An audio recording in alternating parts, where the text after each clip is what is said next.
noches. Tenga la bondad de ponerse de pie.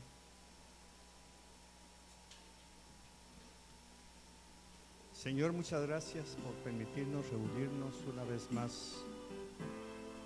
Gracias por esta noche, por los que han venido a estudiar tu palabra.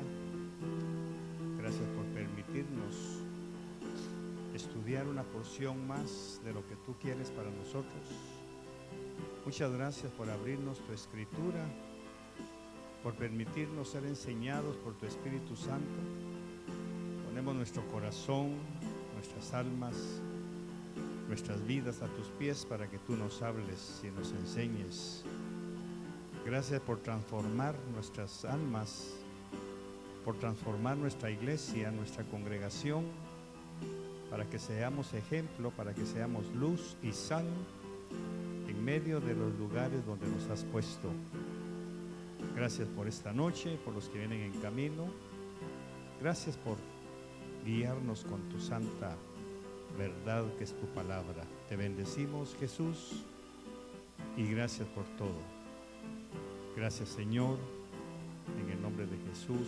Amén y amén. Bueno, esta noche, como les había ofrecido en alguna oportunidad, vamos a ver Mateo capítulo 6, verso 9 en adelante.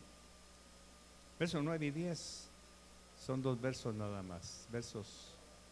Capítulo de Mateo 6, 9 y 10.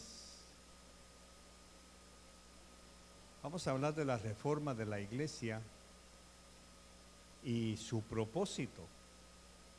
Vamos a ver por qué es que en estos tiempos estamos iniciando una nueva reforma, o por qué debemos empezar una nueva reforma. Dice Mateo en el nombre del Padre, del Hijo y del Espíritu Santo: vosotros pues orad de esta manera: Padre nuestro que estás en los cielos, santificado sea tu nombre, venga tu reino, hágase tu voluntad, así en la tierra como en el cielo. Solamente ahí. Pueden sentarse, por favor. ¿Por qué quiero hablarles de la reforma de la iglesia?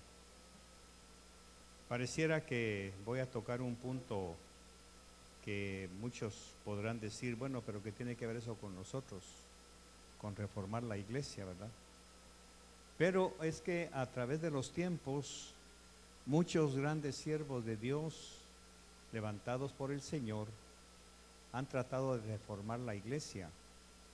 Porque lamentablemente, cuando la iglesia de Hechos empezó a ser expandida hacia las culturas griegas, hacia otras culturas que no eran judías, empezó a perder la forma y el fondo de su verdadero mensaje.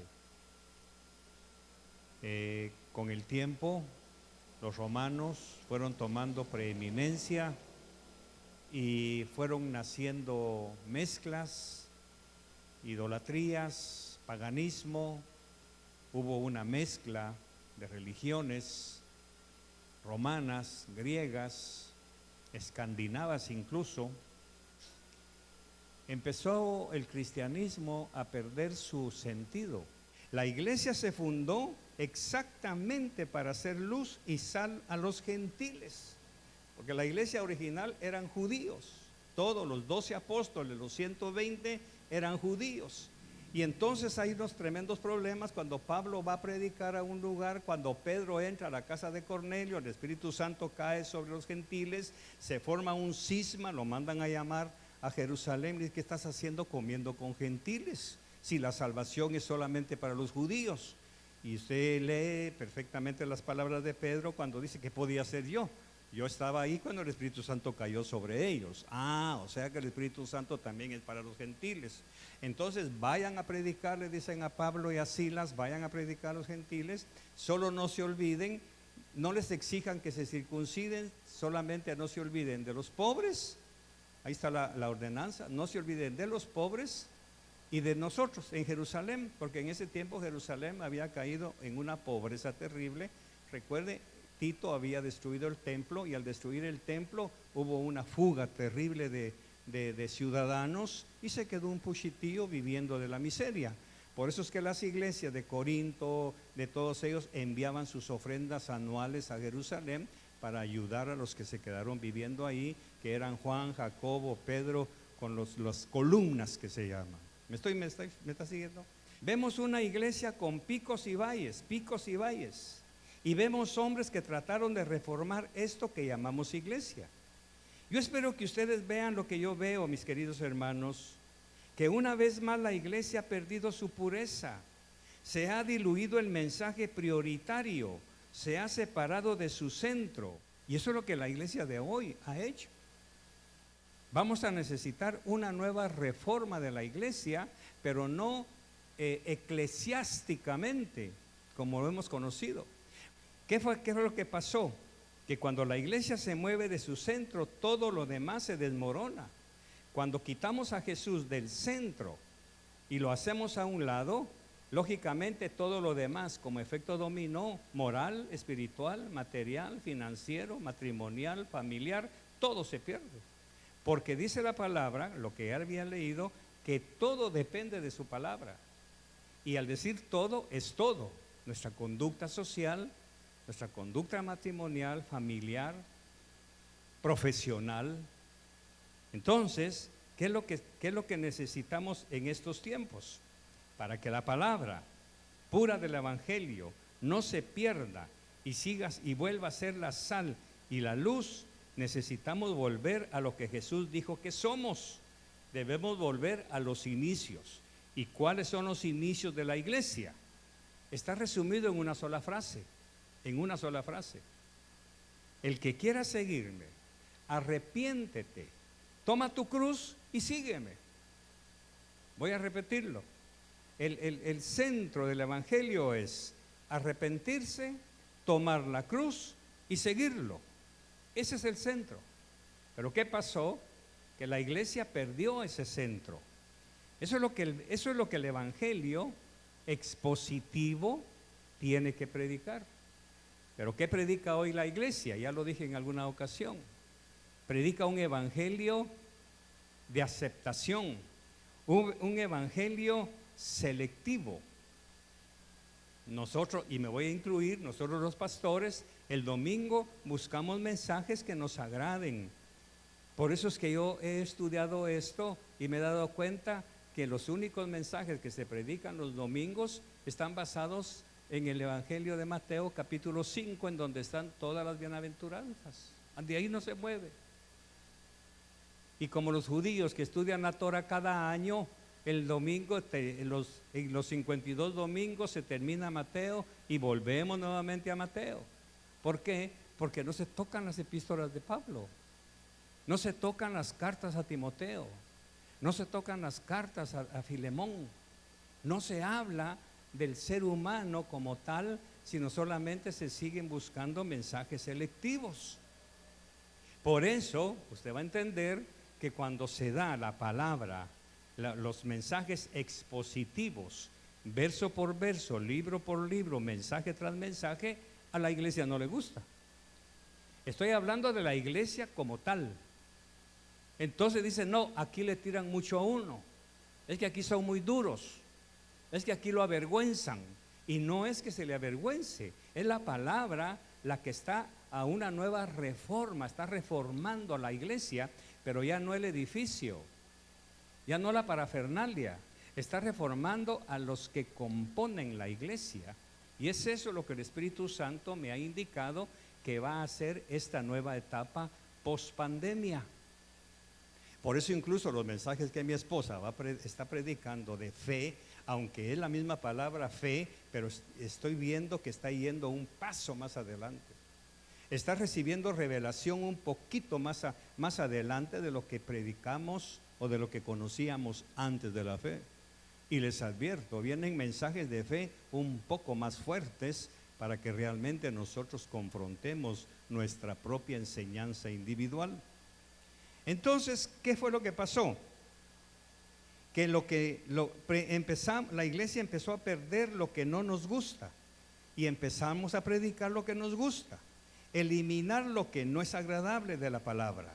Quitamos del centro al Señor y pusimos el yo. Ahí nace el concepto que aquí mando yo, ya no el Señor. Aquí mando yo y no el Espíritu Santo. Entonces el hombre quitó del centro al Señor y puso el ego. Y la iglesia aceptó de buen grado eso.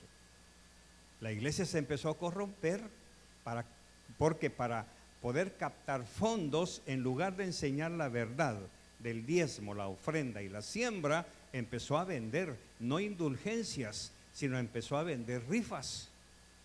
Es una forma de corromper las finanzas de la iglesia, porque entonces se quitó al Señor como proveedor y se acudió a subterfugios humanos. Y la iglesia empezó a convertirse en lo que Jesús encontró en el segundo templo cuando tiró las mesas. Empezamos nuevamente a hacer lo mismo que hicieron en Jerusalén los sacerdotes, de convertir la casa de mi padre, que era una casa de oración, en un mercado. Hoy se vende comida. ¿Qué pasó? Están dejando de enseñar la pureza porque molesta hablar del diezmo, ofende. Y es cierto, el alma, ustedes ya les enseñé que el alma tiene voluntad, tiene deseos y tiene inteligencia. ¿Cómo dije? ¿Tiene?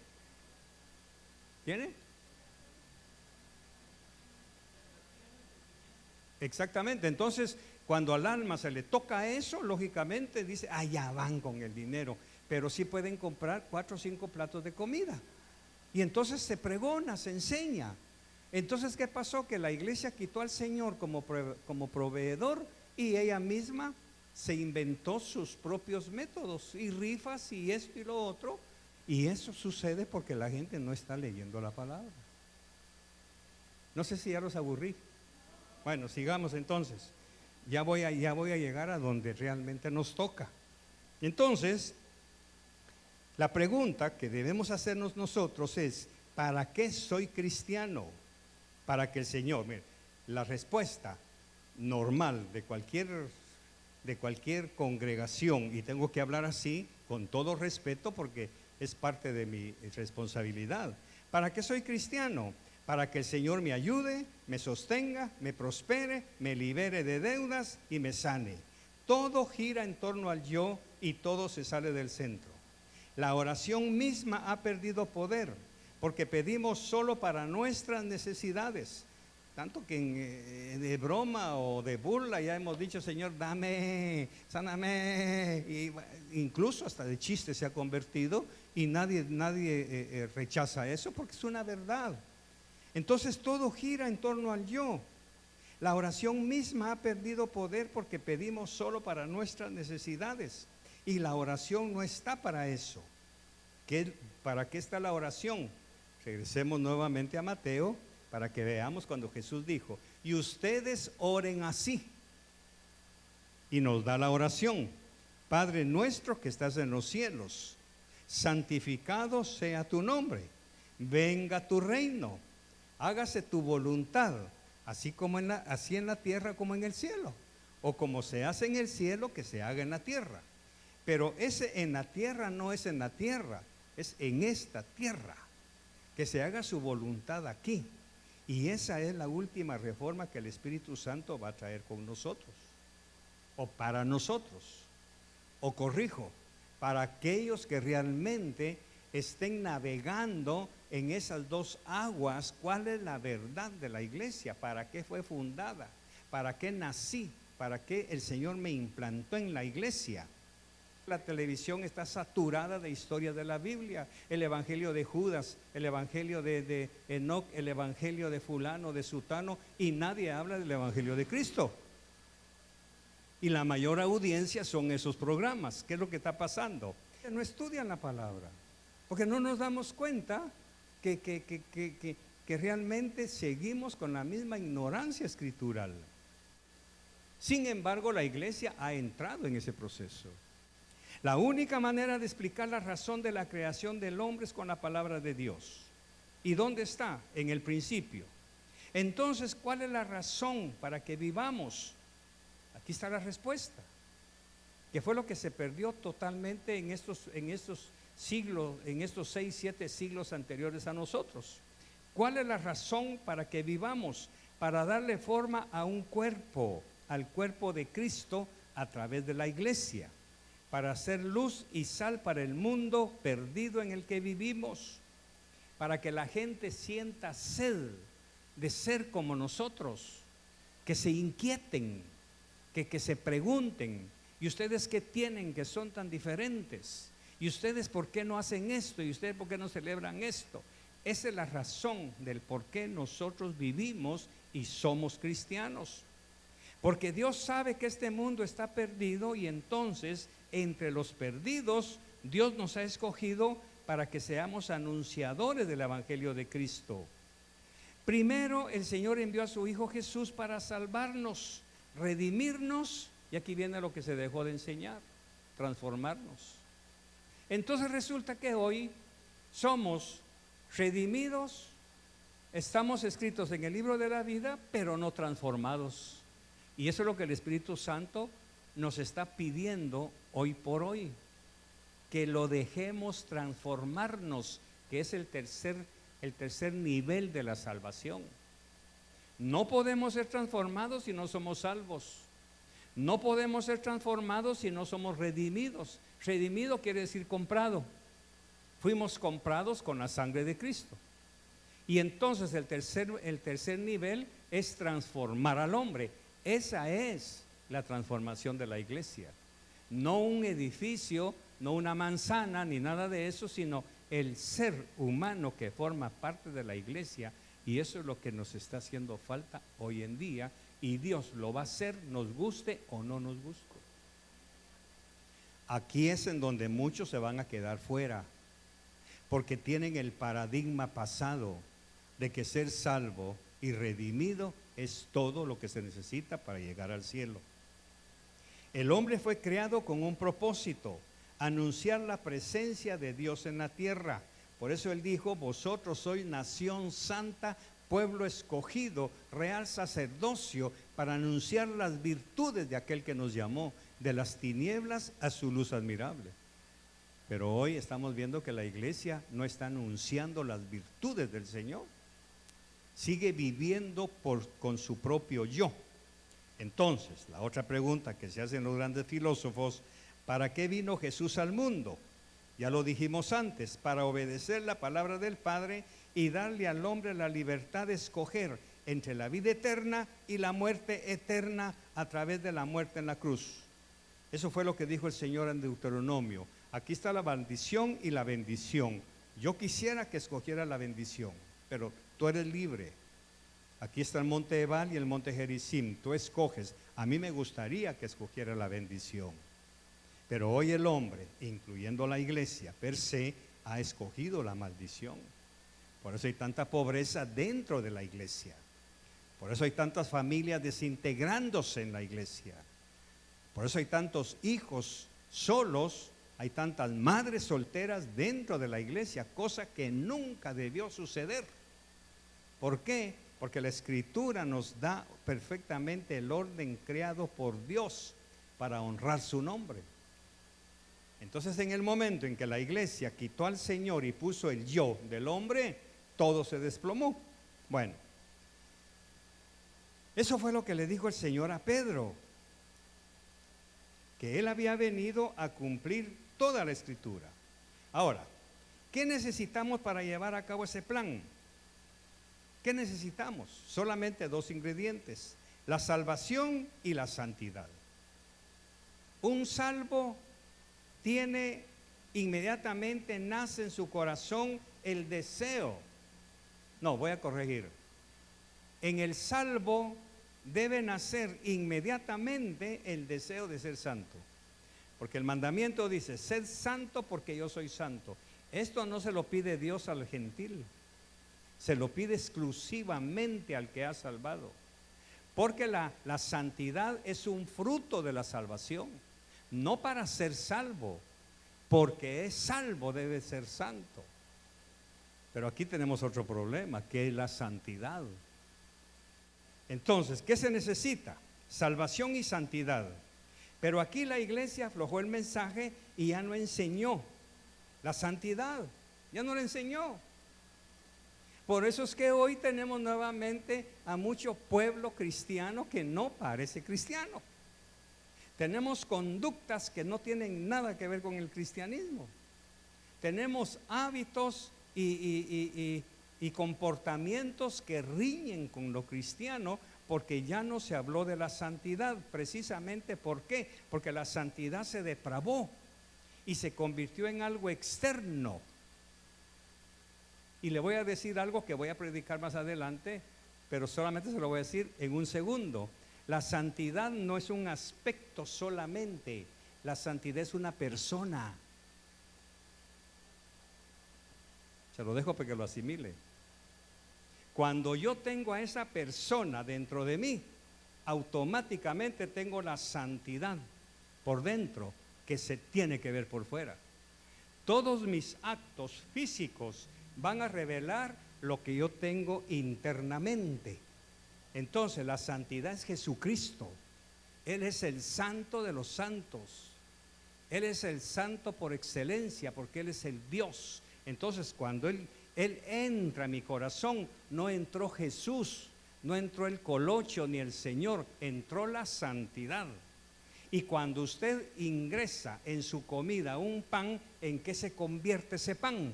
En energía, en fuerza. Cuando usted come carne, ¿en qué se convierte esa carne? ¿Se convierte? Sí, gracias, cielo. Cuando yo como carne, ¿en qué se convierte? Pues se convierte en energía, se convierte en fuerza. Cuando yo como algo, ahora, cuando el Señor entra a mi corazón, no entró el Señor, con todo respeto, entra la santidad. Y al entrar la santidad, todos mis actos tienen que ser regidos por quien está dentro de mí. Esto es hermoso, porque entendiendo esto, hermanos, esta palabra reformó totalmente mi concepto de santidad. Entonces, ¿por qué no me dejo crecer el cabello? Pablo dice que es deshonroso. Entonces estoy deshonrando la santidad. ¿Por qué no me tatúo? Porque no puedo deshonrar la santidad. ¿Por qué no ando coqueteando voluntariamente con el pecado para no confrontar la santidad? ¿Por qué mi lenguaje tiene que ser diferente a los del mundo? Porque en mi boca tiene que mostrar la santidad, mi carácter, todo. Porque repito, la santidad es una persona. Bueno, entonces la santidad es una condición indispensable para ser mensajeros a este mundo. Sin ese elemento de santidad es imposible lograrlo. Por eso la iglesia ha perdido poder, porque la iglesia no ha sido enseñada a vivir la santidad, no sino la santidad. En consecuencia, en el mundo no se nota quién es cristiano y quién no. No se nota. No hay nada que lo distinga. No hay nada que lo haga ver diferente. Se visten, hablan, se conducen exactamente como los del mundo y dicen que son salvos y lo niegan sus hechos.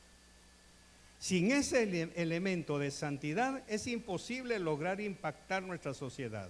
Y eso es lo que produce el poder del Espíritu Santo. Ahora entramos a quién produce eso, el Espíritu Santo dentro de nosotros. Sin su ayuda no podremos ser lo que el Señor nos ha llamado a hacer, no a hacer, sino a hacer, to be. Es por eso que la iglesia, repito, necesita un último toque de reforma para que los que estemos vivos cuando el Señor venga, nos vayamos con Él en las nubes como su esposa, para que la iglesia se reúna en las nubes con Él y juntos lleguemos a las bodas del Cordero. Y por último, reinar por los siglos junto con Cristo. Por eso es que nosotros, dice Apocalipsis, vamos a regresar a la tierra, ya casados con Cristo, a gobernar juntamente con Él. Pero ahora póngame a alguien que quiera gobernar si no logró entender lo que es vivir en santidad. Por eso hay tantas normas, mandamientos, que no se ponga el sol sobre vuestro enojo, porque el Señor puede venir esa noche. Pon la otra mejilla, no reclames tus derechos, mata el yo. Bueno, para terminar, tengo 5 minutos. Aquí. El diablo siempre ha tratado de eliminar las condiciones para una salvación y santidad tan grandes. Y son los mismos ataques que ya le hizo a Jesús, eliminar la cruz de nuestras vidas. Por eso he estado predicando de la muerte del yo, he estado predicando de la cruz, porque tenemos que volver a ese mensaje. Sin cruz no muere el yo. Por eso dice, arrepiéntete. Arrepentirse ya lo vimos, arrepentirse es dar una vuelta completa y regresar a otro nivel. Eso es arrepentirse. Toma tu cruz y entonces sígueme. Eso lo vemos en toda la Biblia cuando Jesús habla al joven rico, cuando habla a los pecadores, cuando habla con los romanos, cuando habla con cualquiera. Toma tu cruz y sígueme. Entonces, ¿qué pasa? Que el diablo, como no ha logrado matar a la iglesia, aquí le voy a decir esto. ¿Cuál fue la sentencia de Dios para Satanás allá en la serpiente? ¿Que iba a comer qué? Polvo. Entonces, ¿el diablo de qué se alimenta? Del polvo. ¿Y de qué somos hechos? Entonces, ¿a quién trata de comer? Al hombre. De comérselo, no de comérselo así engullido, sino de comer sus convicciones, comer sus principios, comerse su moral, comer su santidad. No puede comerse la salvación, porque la salvación es de Cristo. Eso dice la Biblia, la salvación es de Dios, pero sí le come la santidad, y al comerle la santidad le come cualquier cosa, porque de eso se alimenta él. Entonces él ya trató de hacerlo siempre. Elimina la cruz de nuestras vidas, eliminar todo lo que significa negarnos a nosotros mismos, quitar del centro de nuestro corazón la presencia de Jesús como Señor y ser nosotros mismos señores de nuestra voluntad.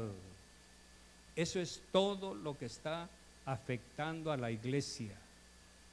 Repito, a los que componemos la iglesia, dejar la cruz y levantar nuestro yo. Dejar la cruz significa darle rienda suelta al ego, a llenarnos del orgullo que significa lograr nuestras metas con nuestras propias fuerzas. Eso es lo que Satanás ha buscado y sigue buscando. 3 ejemplos, tenemos ahí las citas. Juan 12:20. A ver si lo hacemos rapidito. Y había unos griegos entre los que subían a adorar en la fiesta. Unos judíos griegos que están celebrando una de las fiestas que Juan menciona. Estos pues fueron a Felipe, que era de Betsaida de Galilea, y le rogaban diciendo: Señor, queremos ver a Jesús. Felipe fue y se lo dijo a Andrés. Andrés y Felipe fueron y se lo dijeron a Jesús. ¿Qué fue lo que Jesús respondió? 23. Ha llegado la hora para que el Hijo del Hombre sea glorificado. Aquí se han quebrado la cabeza los teólogos de mucho tiempo. ¿Por qué respondió eso y no les contestó lo que ellos querían? Muy sencillo, porque aquí tenemos una de las insinuaciones más sutiles del enemigo. Ha llegado la hora para que el Hijo del Hombre sea glorificado. Y sigue diciendo, vamos al 20.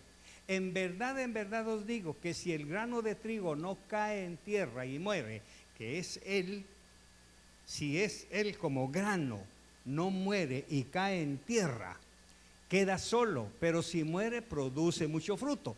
Entonces los griegos vienen y se lo querían llevar a Grecia para que predicara en Grecia. Pero en el calendario de Dios ya estaba marcado que en ese momento en que ellos querían llevárselo a los griegos para que les predicara, en ese momento se acercaba la Pascua. Por eso dijo: ha llegado la hora. Esto no se ha entendido a menos que el Espíritu Santo lo enseñe, porque es uno de los ataques sutiles de Satanás. Pero si vas a ir a predicar, ellos tienen hambre de tu palabra, Pues sí, pero en el calendario de mi padre está que el grano de trigo vaya y muera y caiga en la tierra para que lleve mucho fruto. ¿Cuánto fruto iba a lograr Jesús predicando en Grecia? Nada comparado con lo que ganó yendo a la cruz. Amén. Bueno, fíjese pues cómo trabaja el diablo. Mateo 16, verso 21. Desde entonces Jesucristo comenzó a declarar a sus discípulos que debía ir a Jerusalén, mire, y sufrir muchas cosas de parte de los ancianos, de los principales sacerdotes y de los escribas, y ser muerto y resucitar al tercer día. Ok, ahora veamos a Satanás nuevamente atacando la voluntad del Padre. Y tomándole aparte, Pedro comenzó a reprenderle diciendo: no lo permita Dios, Señor. Por favor, no hables de que te van a matar. Eso nunca te acontecerá. ¿Y qué le respondió el Señor? Pero volviéndose él, dijo a Pedro: quítate de delante de mí, Pedrito. ¿A quién le está hablando el Señor? Porque me eres piedra de tropiezo, me quieres tropezar en mi camino a la cruz. Quítate. Porque no estás pensando en las cosas de Dios, sino en los de los hombres, en el ego, en el yo. Así que quítate, no me estés distrayendo del propósito para el cual vine a la tierra. El propósito para el cual usted vino a la tierra, le guste o no, es ir a la cruz, a matar el yo, el orgullo, la soberbia, la arrogancia, el que me den, que me saluden, que me hagan honores, que me hagan pleitesía. Eso es lo que hay que clavar ahí. Y es lo que el diablo nos come. Si no te saludan, no saludes. ¿Para qué? ¿Para qué vas a ese lugar si no te dan privilegio? ¿Para qué le saludaste si mira aquí? Además no merecen. Vos no sos de esa clase. Vos sos mejor. Vos aquí, vos allá. Entonces se está comiendo mi santidad. Se está comiendo mi verdadero motivo por el cual yo existo y vivo. Mateo 27. ¿Cuántas insinuaciones llevamos? 2. Vamos a ver otra. Y diciendo, ya está en la cruz: tú que destruyas el templo y en 3 días lo reedificas, sálvate a ti mismo si eres el Hijo de Dios y desciende ¿de dónde? ¿Por qué le piden que se baje de la cruz? Porque Jesús todavía está vivo. Todavía hay tiempo. Bájate, no sufras. No permitas que los clavos te oxiden el organismo, no te permitas que te desangre. Bájate, Jesús, de la cruz. ¿Quién está hablando ahí? Veamos el 41. De igual manera, como no escuchó a los soldados, de igual manera también los principales sacerdotes, junto con los escribas y los ancianos, mire, la élite religiosa. Esto tiene una connotación tremenda. La misma élite de la iglesia no permite que la gente vaya a la cruz. Y entonces los escribas y los ancianos, burlándose de él, decían: a otro salvó, a sí mismo no puede salvarse. Rey de Israel es, que baje ahora ¿de dónde? Qué necedad, ¿verdad? Qué necedad de que los cristianos, los hijos de Dios, no vayamos a la cruz. Pero qué necio ese diablo. Ahora diga conmigo: pastor, lo ha logrado. Rebúsquese, hermana, rebúsquese. Búsquese un coyote evangélico para que la lleve a Estados Unidos, porque aquí, mire, aquí no hay nada. Y Jesús, pues, y no dice él en su palabra que él es nuestro proveedor, que es Jehová Jireh, que es Jehová Rafa, Jehová Nisi. Tengo un mensaje de los nombres, nos va a impactar mucho, vamos a aprender más. Pero no, la cruz no es agradable. A nadie le gusta sufrir. Bájate de la cruz. A otro salvó, a sí mismo no puede salvarse. El Rey de Israel es, que baje ahora de la cruz y creeremos en él. Le pregunto, ¿hubieran creído en él si se baja de la cruz? No, porque la incredulidad ya estaba sembrada en sus corazones. Baje o no, no le van a creer. A usted, deje de sufrir o no, no le van a creer. No le van a creer. Y último ejemplo, Lucas 9. Diciendo, el Hijo del Hombre debe padecer mucho y ser rechazado por los ancianos, los principales sacerdotes y los escribas. Dese cuenta, la religión es la primera en oponerse que el cristiano viva en santidad y ser muerto y resucitar al tercer día. 23. Y decía a todos, si alguno quiere venir en pos de mí, niéguese a sí mismo, tome su cruz cada día y sígame. Si alguno quiere venir en pos de mí, niéguese, tome su cruz y sígame. Como podemos ver, la reacción de Satanás sigue siendo la misma: evangelio sin cruz, confesión positiva, visiones extraterrestres, esfuerzo propio, logros humanos, el humanismo, metas humanas, trabaje, rebúsquese, haga algo, porque el que no quiera trabajar que no coma. Usamos la Biblia, la torcemos para lograr todo eso. Cuando nosotros expresamos, ay, pobrecito, cómo sufre, ayudémoslo a salir de su sufrimiento, nos estamos poniendo del lado del diablo. Porque un cristiano cuando sufre es por dos motivos: por pecado o por trato de Dios. Lo está tratando, le está rompiendo el yo. Y cuando nosotros vamos y lo quitamos de la cruz, nos estamos poniendo del lado de Satanás. Se ha perdido el discernimiento.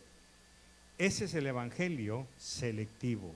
Cuando las personas escogen los versos que les gustan, que les conviene leer, lo agradable y bonito.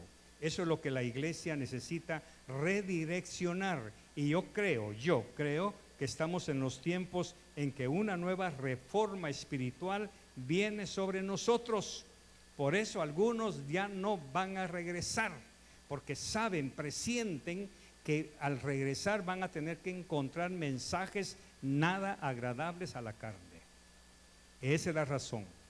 Se quedaron en el impas de la pandemia, encerrados, que quieren mejor navegar en internet para ver qué mensaje se adapta a su conveniencia. Y eso lo profetizó Pablo, que en los últimos tiempos, ¿qué se buscarán? Maestros de acuerdo a sus deseos. No van a querer maestros de la palabra, van a querer maestros de acuerdo a lo que ellos quieran oír. Entonces la iglesia necesita redireccionar. Y eso es lo que yo creo, que estamos en los tiempos en que una nueva reforma espiritual viene sobre nosotros para que volvamos a poner en el centro de nuestras vidas al Señor Jesucristo y rendirnos a su señorío. Porque no es un secreto que hay personas cuyo Señor no es el Señor. Él lo va a decir en estos tiempos. ¿Por qué me dicen Señor y no hacen lo que digo? Entonces, la razón de la iglesia es aprender a orar al Padre. Padre, venga tu reino, porque su reino no está en medio de muchos de nosotros. Porque si su reino está en mí, venga tu reino a esta tierra y hágase tu voluntad aquí. En este tiempo de la nueva reforma ya no me debe interesar tanto lo que hagan los demás, me debe interesar cómo está su reino en mí, que su reino gobierne en mí. ¿Me estoy explicando, hermanos? Entonces, ¿qué ha escogido usted? ¿Todavía su yo está en el centro de todo? Usted todavía está dando palos de ciego. Si yo todavía, y esto es lo que hemos platicado con mi esposa, ese mensaje del orgullo de Satanás, hoy íbamos a hacer un mandado y me dice, qué terrible el orgullo, porque el orgullo lo que hace es que cuanto orgullo tengo es la presencia de Satanás, cuanta humildad tengo es la presencia del Espíritu Santo. Entonces, si el orgullo que está en mí está elevado, esa es la presencia de Satanás en mí, que exige derechos en cualquier lugar donde esté, en la calle, quiero la vía, no respeto semáforo, no respeto a nadie, no le doy nada a nadie, porque yo. Pero la misma cantidad de humildad que yo pueda vivir es la misma estatura del Espíritu Santo en mí. Yo defino cuánta estatura del diablo o del Señor habita en mí. Yo. Entonces, en estos tiempos, mi oración, ¿cuál es? Señor, que tu reino viva en mí. Pero al decir tu reino significa que tú eres el rey de esta tierra. Y como rey, yo me convierto en un vasallo, en un esclavo del Rey de Reyes. Por lo consiguiente, termino, ya no tengo derechos, ya no. Todo se lo rindo a Cristo. Y entonces entiendo lo que dice Pablo, ya no vivo yo. Cristo vive conmigo. En mí, dentro de mí. Ya no vivo yo, Cristo vive en mí. Y lo que vivo en la carne, en el cuerpo, lo vivo para la gloria de Dios. Eso es la santidad. Con eso la gente se impacta. En otra ocasión que tengamos más tiempo, quizá le contamos cómo el Señor ha permitido impactar a mucha gente a nuestro alrededor. Solo con vernos actuar, solo con compartir un plato de comida, solo con compartir, la gente ha quedado impactada. Porque llegó el momento de predicar, como enseñé en otra ocasión, predica con tu espalda. Ya no prediques, predica con lo que vas dejando ahí atrás, que tu mensaje vaya quedando ahí atrás. Cierre sus ojos. Padre, muchas gracias por tu palabra, te bendigo. Ayúdanos